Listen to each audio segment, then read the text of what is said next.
Chapter 37. The letter of betrothal is dispatched, the requisites for the celebration are gathered, and the mountain invitees arrive. Narad said, "Dear wise father, when the 7 sages returned, what did Himachala do? Please tell me, O Lord." Brahma said, "O great sage, I shall tell you what Himachala did, when the 7 sages and Arundhati left. Bidding farewell to his brothers, Meru and others, Himachala, the Lord of Mountains, rejoiced in the company of his sons, daughter, and wife. Urged by them lovingly, Himachala caused the letter of betrothal to be written by Garga, his priest. He dispatched the letter of betrothal to Shiva along with articles of homage through his kinsmen. Those people arrived at Kailasa and handed over the letter to Shiva after applying the holy mark on his forehead.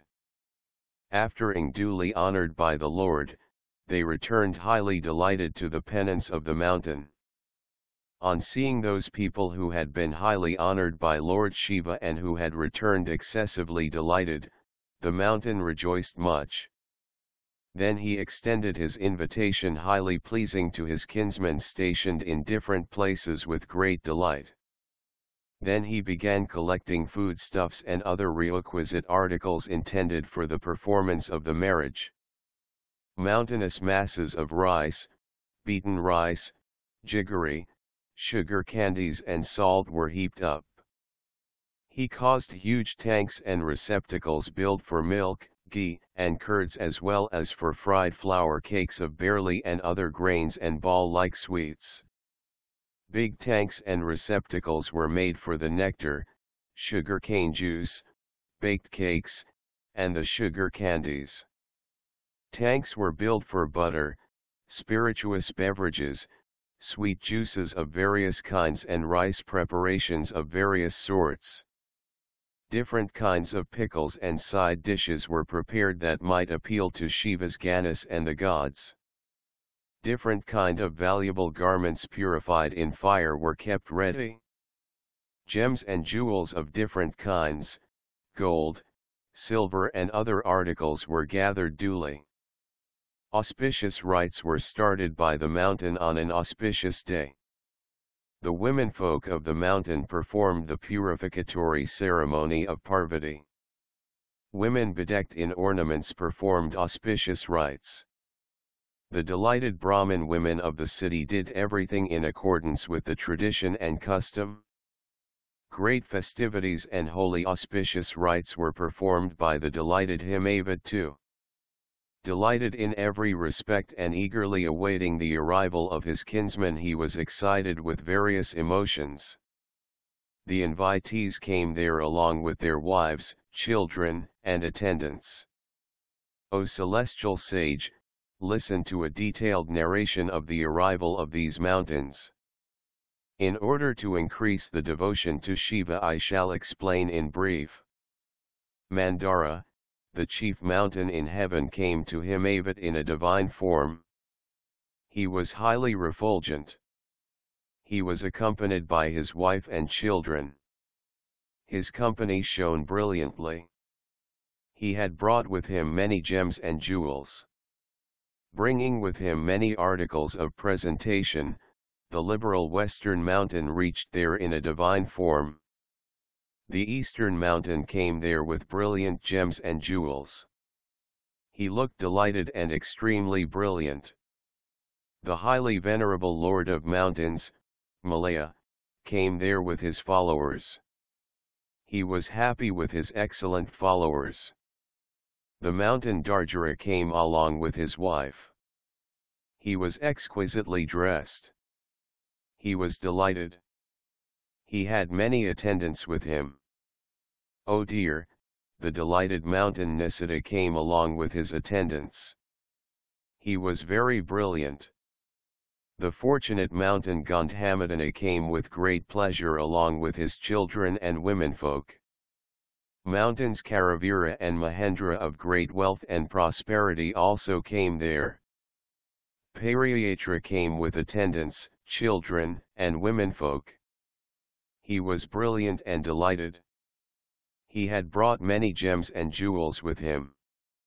Krunka, the chief of mountains, came with a large army of attendants. He had articles of presentation with him. He was accompanied by his kinsmen and relatives.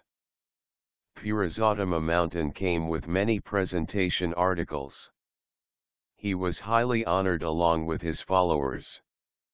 The mountain Nila with plenty of wealth came along with his sons and womenfolk. The mountains Tricuta, Citracuta, Venkata, Sragiri, Gokamukha, and Narad came also. The excellent mountain Vidnhaya, possessing many riches, came there delightedly along with his wife and sons. The mountain Kalanjara, highly resplendent and extremely delighted, came along with his attendants. The mountain Kailasa, favoring everyone because of brilliant Lord Shiva, came there delighted. All other mountains from several continents, O Brahman, assembled together in the abode of Himavat. O sage, all these mountains, invited by Himavat, came there to attend the marriage of Shiv and Shiva. The brilliant rivers, Sonabhadra, and others came delightfully to be present at the marriage of Shiv and Shiva. All the rivers bedecked in ornaments came lovingly in divine forms at the marriage of Shiv and Shiva. The rivers Godavari, Yamuna, Brahmastri, and Vanika came to attend the marriage of Shiv and Shiva. With great pleasure Ganga too, assuming a divine form and fully bedecked in ornaments, came to attend the marriage of Shiv and Shiva. The best of rivers Narmada, daughter of Rudra, came joyfully and quickly to attend the marriage of Shiv and Shiva. The entire city of Himavat was full of excitement and ardent fervor when the invitees gathered there together. Great festivities went on in the city. Banners, flags and festoons shone everywhere. The canopies hid the sunlight.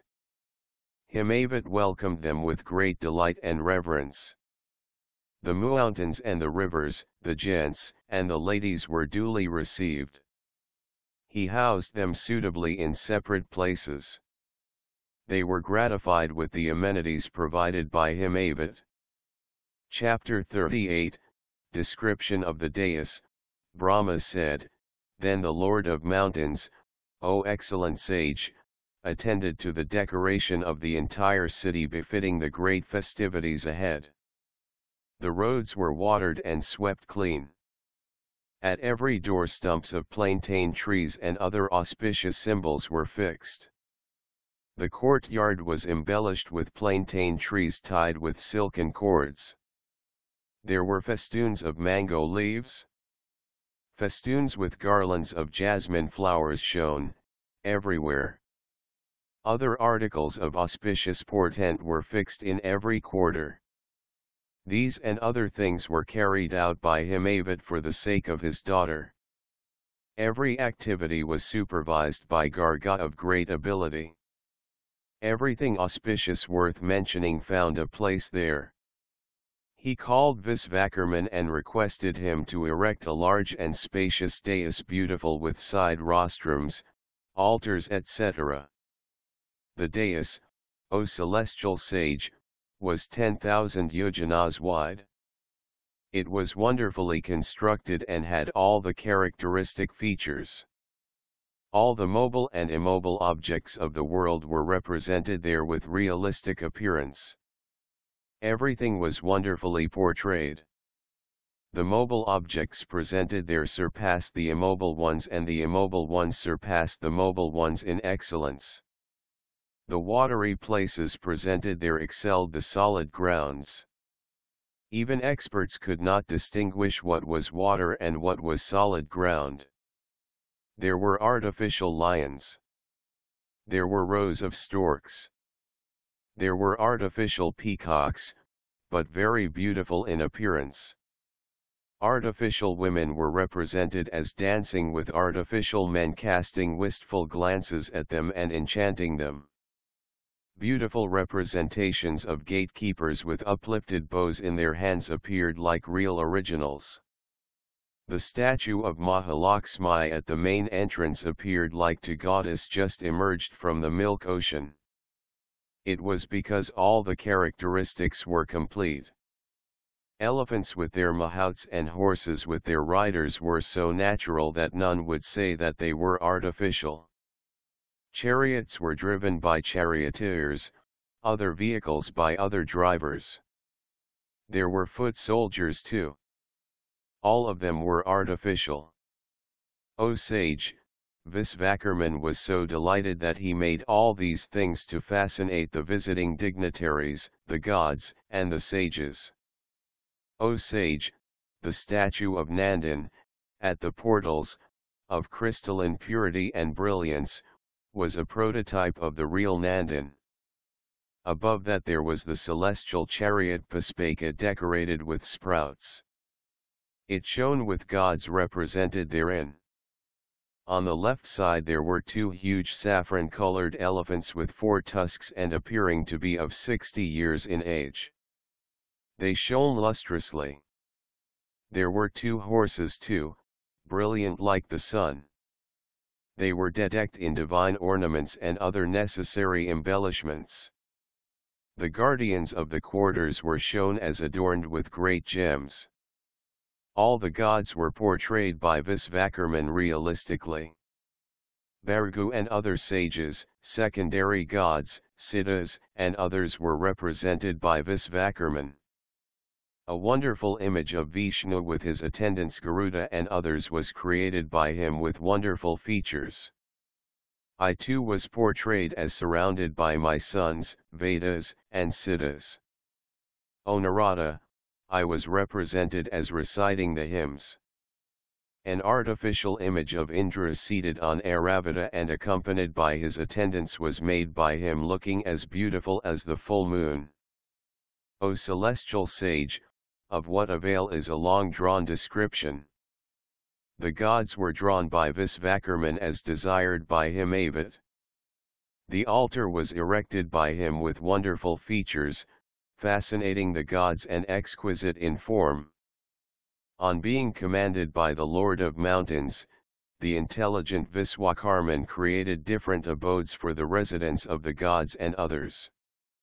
Great couches of wonderful brilliance very cozy and exquisite were made by Visvakarman for their sake. For the residence of Brahma, 7 wonderful abodes were created in a trice. They had great brilliance. A brilliant abode of Vishnu called Vaikuntha, with wonderful features was created in a trice. Visvakarman created a wonderfully divine palace for the Lord of Gods endowed with all riches. Wonderful mansions for the guardians of the quarters were erected by Visvakarman. They were beautiful and large. Mansions of various kinds were built by him for other gods too. The highly intelligent Visvakarman built everything very quickly for the propitiation of Shiva from whom he had secured great favors. Similarly he erected Shiva's mansion of various shapes and of great brilliance. Having the symbol of Shiva it was designated as Shivaloka. It was admired by all the gods. Thus for propitiating Shiva, wonderful and very brilliant structures were erected by Visvakarman. Making all arrangements in accordance with worldly conventions, Himavata waited eagerly for the arrival of Shiva. Thus, O divine sage, I have narrated the pleasing story of Himavata entirely. What else do you wish to hear? Chapter 39, The gods arrive at Kailasa on invitation and Shiva prepares to start. Narad said, O dear Father Brahma, O intelligent disciple of Vishnu, obeisance be to you. O merciful one, this wonderful story has been heard by us from you. Now I wish to hear the story of the auspicious marriage of the moon-crested Lord that dispels all sins. What did Lord Shiva do on receiving the auspicious letter of betrothal? Please narrate that story of Shiva, the Supreme Soul. Brahma said, Dear child of great intellect, Listen to the glory of Shiva, what Lord Shiva did on receiving the auspicious letter. On reading the auspicious letter with joy, Shiva laughed in delight. The Lord honored them duly. Causing the letter to be read aloud, he duly accepted the proposal. Honoring the messengers, he informed them. He told the sages, everything is auspicious and well done. All of you shall grace the celebration of my marriage. The marriage proposal has been accepted by me. On hearing these words of Shiva, they were delighted. After bowing to and circumambulating him, they returned joyful of their great luck and grace. Then Shiva, the Lord of the gods, the Lord indwelling in divine sports, remembered you, O sage, in accordance with worldly conventions. You came there praising your good luck.